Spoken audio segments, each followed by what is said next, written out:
Halo semua, selamat pagi. Patrisius Juwandono di sini. Selamat tersesat ke channel saya, namun saya berjanji saya akan menyesatkan Anda ke jalan yang benar seperti biasanya. Ya, pada kesempatan kali ini saya ingin menyajikan bagaimana kita menyajikan sebuah rencana. Bagaimana kita melakukan presentasi yang intinya adalah menyajikan rencana kita, menyajikan rencana perusahaan kita di masa depan. Nah, umumnya kalau kita bekerja di sebuah lembaga, kita tentunya akan menyajikan apa rencana lembaga itu di masa depan. Mungkin akan membangun sebuah unit bisnis baru, atau mungkin ingin mengadakan CSR, atau menggalang dana, atau melakukan networking yang semacam itu, dan sebagainya. Banyak rencana yang bisa dilakukan oleh sebuah perusahaan tentunya. Nah, kita ingin bagaimana rencana kita itu disampaikan dalam bahasa Inggris yang efektif, sehingga audiens yang mungkin tidak hanya dari Indonesia saja bisa paham apa yang sedang direncanakan oleh lembaga Anda. Nah, seperti biasa saya akan menyajikan beberapa ungkapan yang penting untuk menyajikan sebuah rencana dalam bahasa Inggris. Saya tidak akan ribet dengan grammar, tapi langsung pada ungkapan-ungkapan yang bisa Anda pelajari dan Anda terapkan langsung ke penyajian Anda nantinya. Nah, seperti apa? Mari kita simak video saya. Oke, saudara-saudara, inilah topik kita kali ini, bagaimana menyajikan sebuah rencana dalam sebuah presentasi. Kita akan berkenalan dulu dengan pola utama yang akan sering dipakai di dalam penyajian ini. Pola utama tersebut adalah bentuk future, ya, bentuk yang menyatakan kejadian yang akan terjadi di masa depan. Karena namanya aja membuat rencana, maka bentuk yang digunakan adalah bentuk-bentuk untuk menyatakan kejadian di masa depan atau future tense. Nah, pola utamanya sederhana saja, yaitu subject plus kata will yang artinya akan, plus V1 kata kerja dasar, plus objek kalau ada. Ya. Misalnya, we will build a business unit. Kami akan membangun sebuah unit usaha. We adalah subjeknya, will adalah kata will, V1-nya build, a business unit adalah objeknya. Jadi kita akan menggunakan pola ini untuk menyatakan rencana kita di masa depan. Pola kedua adalah subject plus kata is atau am atau are plus kata going to plus kata kerja dasar plus objek lagi kalau ada.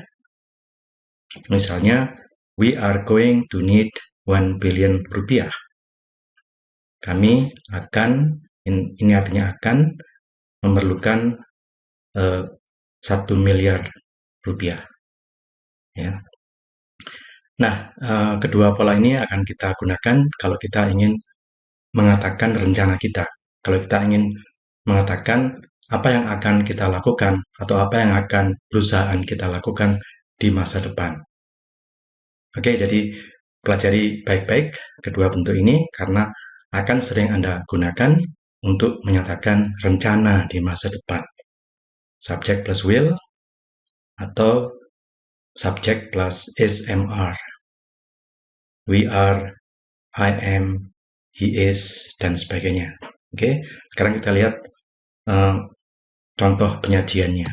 Nah, misalnya ada satu wacana untuk membuat sebuah rencana. Rencana itu seperti ini. Kami merencanakan untuk membangun sebuah gudang di desa Karangwidoro. Gudang itu akan berfungsi sebagai tempat penyimpanan produk. Dengan demikian, produk bisa didistribusikan lebih cepat ke para pemasok dari desa-desa sekitar. Kami akan memerlukan dana sekitar 100 juta rupiah. Kami memerlukan investor yang akan membantu kami membangun gudang itu. Investor akan mendapat sebagian dari keuntungan penjualan. Ya, ini contoh saja ya, tapi Anda bisa melihat bahwa kata-kata yang saya cetak tebal itu adalah kata-kata yang menunjukkan rencana. Ya, tentunya Anda bisa mengubahnya sesuai dengan kondisi perusahaan Anda atau kondisi lembaga Anda. Tapi polanya seperti ini. Ya. Nah, kalau kita ungkapkan dalam bahasa Inggris menjadi seperti ini. We are planning to build a warehouse at Karangwidoro Village. Warehouse itu artinya gudang ya. The warehouse will serve as a place for storing the products. Will serve akan berfungsi sebagai. So the products can be distributed more quickly to the suppliers from the nearby villages. We will need around 100 million rupiah. Kami akan membutuhkan sekitar 100 juta rupiah. We need an investor who will help us build the warehouse. Will help us akan membantu kami membangun gudang itu. The investor will get a part of the profit. Investornya akan mendapat sebagian dari profitnya. Nah, dalam bahasa Inggris seperti ini. Anda perhatikan kata-kata yang saya cetak tebal, itu adalah kata-kata yang inti, kata-kata yang menunjukkan rencana di masa depan. Sekali lagi Anda bisa mengubahnya sesuai dengan kebutuhan Anda sendiri, sesuai dengan kondisi apa yang ingin Anda katakan sebagai rencana kepada audience. Ya. Oke, sekarang kita pelajari bentuk-bentuk ungkapan-ungkapan yang penting. Saya akan menyajikan bahasa Indonesianya, kemudian bahasa Inggrisnya, Anda mempelajarinya. Kami merencanakan untuk membangun sebuah gudang. Bahasa Inggrisnya, we are planning to build a warehouse. Planning artinya merencanakan ya. We are planning, kami merencanakan. Gudang itu akan berfungsi sebagai tempat penyimpanan produk. The warehouse will serve as a place for storing the products. Produk bisa didistribusikan lebih cepat kepada pemasok. Products can be distributed more quickly to suppliers. More quickly, lebih cepat. Ya. Kami akan memerlukan dana 100 juta rupiah.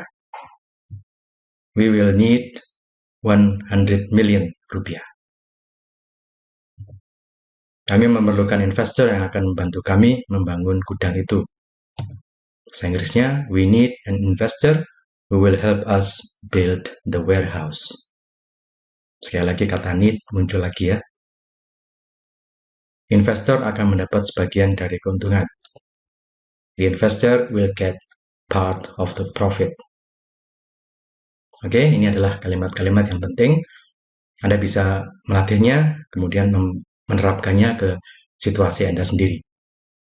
Coba gunakan bentuk will dan going to tadi untuk mengatakan rencana yang akan dipaparkan kepada audience. Oke, sekarang kita latih. Kalau bahasa Indonesianya adalah seperti ini, kami merencanakan untuk membangun sebuah gudang. Bagaimana bahasa Inggrisnya?